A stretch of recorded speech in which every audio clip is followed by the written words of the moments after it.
2.5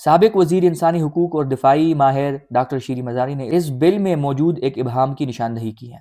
وہ کہتی ہے کہ جب chairman chief of joint staff committee کا عہدہ ختم ہو جائے گا تو کیا joint chief of staff committee بھی تحلیل کر دی جائے گی، جو اہم سوال ہے۔ اگر ایسا ہے تو تینوں افواج کے درمیان ہم آہنگی کے لیے کون سا نیا فورم بنایا جائے گا، خصوصاً جب chairman chief joint staff committee کا کردار پہلے ہی غیر مؤثر سمجھا جاتا ہے۔ قانون کے حامیوں کا کہنا ہے کہ اس تبدیلی سے فیصلہ سازی تیز اور یکساں ہو جائے گی، مگر ناقدین اسے ادارجاتی قبضہ قرار دے رہے ہیں۔ Retired lieutenant general Asif Yasin Malik, جو سابق سیکرٹری دفاع بھی رہے ہیں، وہ خبردار کرتے ہیں کہ جب ایک فوجی افسر کو چیف آف ڈیفنس فورسز کے طور پر فضائیہ اور بحریہ پر بھی اختیار حاصل ہوگا تو یہ ادارہ جاتی عدم توازن اور ممکنہ تباہی کا باعث بن سکتا ہے۔ بہت امپورٹنٹ ہے۔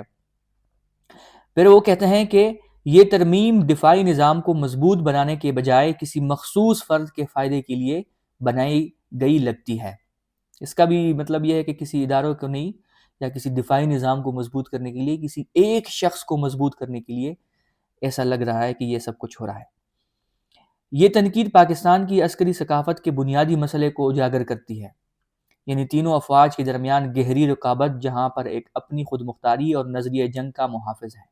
ایئر فورس اور نیوی طویل عرصے سے اپنی خود مختاری کو زمینی کمان کے ماتحت کرنے کی کوششوں کی مزاحمت کرتی آئی ہے۔ ان مختلف عسکری روایات، ایئر فورس کے تیز رفتار، غیر مرکزی فیصلوں کے عمل اور فوج کے سخت درجہ بند کمان کے ڈھانچے کو ہم آہنگ کرنا ہمیشہ مشترکہ کمان کی اصلاحات کی کمزوری ثابت ہوا ہے۔ نئے نظام میں ایک اہم سوال یہ ہے کہ فضائیہ اور بحریہ میں تبادلے، تعیناتیہ اور ترقیوں پر کس کا اختیار ہوگا۔ کیا ان دونوں افواج کے سربراہان یہ اختیار آسانی سے چھوڑ دیں گے؟ ڈاکٹر مزاری خبردار کرتی ہے کہ اگر ایئر فورس اور نیوی میں ترقیوں کا فیصلہ ایک فوجی نژاد CDF کرے گا تو یہ طویل مدت میں دل آزاری اور مرال میں کمی کا باعث بن سکتا ہے۔ اس نے ایک اہم سوال اٹھایا۔ وہ کہتی ہے کہ اگر ایئر فورس میں martial of the air force یا بحریہ میں ایڈمرل آف دا فلیٹ ہو، جبکہ چیف آف آرمی اسٹاف ایک 4 ستارہ جنرل ہو، تو کیا وہ 4 ستارہ جنرل کے ماتحت ہوں گے اگر وہی CDF بھی ہو؟ بہت کچھ غیر واضح اور منمانی فیصلوں پر چھوڑ دیا گیا ہے۔ اسی طرح ایک اور اہم شق نیشنل اسٹریٹجک کمان کے قیام سے متعلق ہے، جو ملک کے جوہری ہتھیاروں کی نگرانی کرے گی۔ ترمیم کے مطابق اس کے سربراہ کا تقرر وزیر اعظم آرمی چیف کی سفارش پر کریں گے اور یہ لازمی طور پر فوج سے ہوگا۔ یہ بظاہر معمولی سی تبدیلی نیشنل کمانڈ اتھارٹی کے سول اور بین الافواج توازن پر مبنی ڈھانچے سے طاقت کو ایک ہی سروس کی طرف منتقل کر دیتی ہے۔ ڈاکٹر مزاری خبردار کرتی ہے کہ اس سے جوہری کمانڈ اینڈ کنٹرول میں سنگین مسائل پیدا ہو سکتے ہیں، خاص طور پر بحریہ کے زیر کمان سیکنڈ اسٹرائک سسٹمز کے حوالے سے۔ ان کے بقول یہ سارا نظام فوج کے کنٹرول میں آ جائے گا، جس سے ہنگامی صورتحال میں فیصلوں میں تاخیر اور غلط فہمیاں جنم لے سکتی ہے۔ ان کو یہ خدشہ ہے۔ انہوں نے مزید کہا کہ یہ خدشہ 2019 کی نیشنل سیکیورٹی کمیٹی کی اس نایاب میٹنگ کی یاد دلاتا ہے جو بالاکوٹ حملوں کے بعد ہوئی تھی، جہاں لیفٹیننٹ جنرل یاسین ملک کے مطابق اس وقت کے army chief general Qamar Javed Bajwa نے تحمل کی تلقین کی تھی، مگر انہیں air chairman joint chief of staff نے مسترد کر دیا تھا۔ نئے نظام میں کیا ایسی اختلاف رائے اور اس کے نتیجے میں مؤثر رد عمل ممکن ہوگا؟ وہ یہ سوال بھی پوچھتے ہیں۔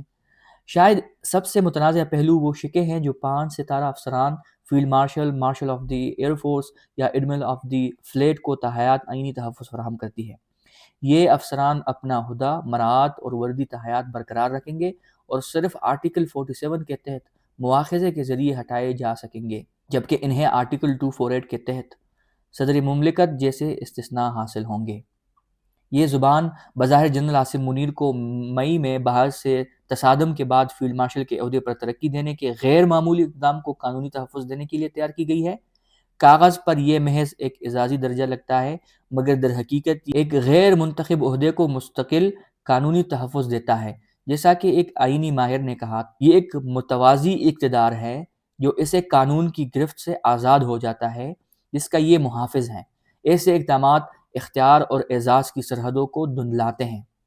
لیفٹیننٹ جنرل ملک کے بقول حتیٰ کہ امریکہ میں بھی چیئرمین جوائنٹ چیفز کو مطلق اختیارات حاصل نہیں۔ 5 ستارہ افسران کو تحیات تحفظ دینا سول بالادستی کے اصول کو الٹ دیتا ہے۔ ترمیم کے حامی، جن میں حکومتی وزراء شامل ہیں، کا کہنا ہے کہ یہ تبدیلیاں محض موجودہ عمل کو آئینی شکل دے رہی ہیں، تاہم بل میں سروسز چیف کے مدت ملازمت کے بارے میں ابہام موجود ہیں۔ وزیر مملکت برائے قانون و انصاف بیرسٹر عقیل ملک کے مطابق آرمی چیف کی مدت ملازمت کے لیے کسی نئے نوٹیفیکیشن کی ضرورت نہیں، کیونکہ 26ویں ترمیم کے تحت آرمی ایکٹ پہلے ہی 5 سالہ مدت مقرر کرتا ہے، مگر یہ یقین دہانیاں ایک گہرے خدشے کو نظر انداز کرتی ہے، کیونکہ مجوزہ ترمیم دفاعی نظام کو قانون سے نکال کر آئین کا حصہ بنا دے گی، جسے بعد میں کوئی سویلین حکومت آسانی سے درست نہیں کر سکے گی۔ عسکری امور کے ماہر اور سڈنی کے محقق محمد فیصل کے مطابق یہ بل پہلے مرحلے کی نمائندگی کرتا ہے۔ ان کے بقول آرمی ایکٹ اور NCA ایکٹ میں مزید تبدیلیاں متوقع ہیں تاکہ نئے ڈھانچے کو آئینی جواز دیا جا سکے۔ یہ اسٹریٹجک فورسز کو بھی ایک متحد کمان کے تحت لا سکتا ہے۔ یہ رجحان ہم آہنگی سے زیادہ مرکزیت پاکستان کی عسکری سیاست کے بنیادی تضاد کو ظاہر کرتا ہے۔ ہر بار جب مشترکہ نظام کی کوشش ہوتی ہے وہ بالآخر درجہ بندی اور کنٹرول میں بدل جاتی ہے۔ داؤ پر بہت کچھ لگا ہے۔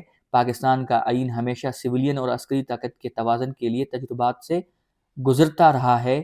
چیف آف ڈیفنس فورسز کا عہدہ بھی جمہوری ممالک میں قانونی اصلاح کے ذریعے بنایا گیا جو پارلیمانی نگرانی کے تابع ہوتا ہے، لیکن جب اسے آئین میں شامل کر دیا جائے تو یہ مستقل سیاسی حقیقت بن جاتا ہے جسے بعد میں ختم کرنا تقریباً ناممکن ہو جاتا ہے۔ آخرکار سوال یہ نہیں کہ پاکستان کو جدید دفاعی ڈھانچے کی ضرورت ہے یا نہیں، بلا شبہ ہے۔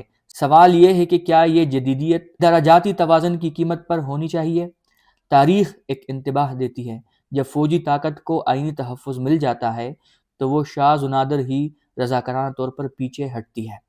آرٹیکل 243 کا مقصد مسلح افواج پر سویلین اخطار کو برقرار رکھنا تھا۔